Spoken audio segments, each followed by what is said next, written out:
Hi friends, welcome to the Pratyusha simple recipes.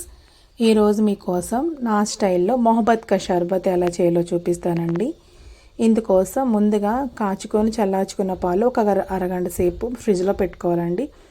Milk అనేవి cool అయిన తర్వాత ఇంకా బయటకు తీసుకొని ఒక బౌల్ తీసుకొని ఒక గ్లాస్ మిల్క్ యాడ్ చేసుకోవాలండి బౌల్లో. తర్వాత సన్నగా తరిగిన పుచ్చకాయ ముక్కల్ని ఒక కప్ యాడ్ చేసుకోవాలండి.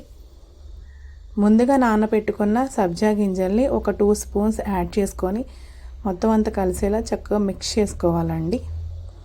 తర్వాత ఈ మిల్క్ అనేది షర్బత్ అనేది కూల్గా ఉండడం కోసం కొన్ని ఐస్ క్యూబ్స్ అనేవి యాడ్ చేసుకోవాలండి.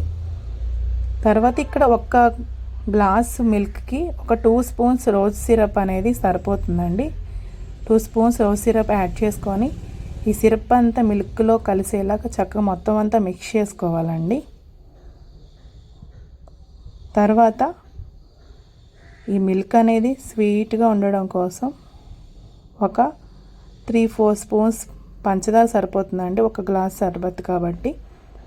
మొత్తం అంతా మిక్స్ అయ్యేలాగా పంచదార అనేది మెల్ట్ అయ్యే వరకు ఒక అరగంట సేపు పక్కన పెట్టుకోవాలండి. పంచదార అనేది మెల్ట్ అయిన తర్వాత ఒక గ్లాస్లో సర్వ్ చేసుకొని తాగటమేనండి. చాలా టేస్ట్గా ఉంటుంది. సమ్మర్ డ్రింక్ లాగా బాడీకి చాలా కూల్గా ఉంటుంది. మీరు కూడా ఒకసారి ట్రై చేయండి. నా వీడియో నచ్చితే లైక్ చేయండి, షేర్ చేయండి, కామెంట్ చేయండి, సబ్స్క్రైబ్ చేసుకోండి. ఇలా గ్లాస్లో సర్వ్ చేసుకొని పైన ఒక ఐస్ క్యూబ్ వేసుకొని తాగితే చాలా కూల్గా టేస్ట్గా ఉంటుంది. అంతే, సింపుల్. బాయ్.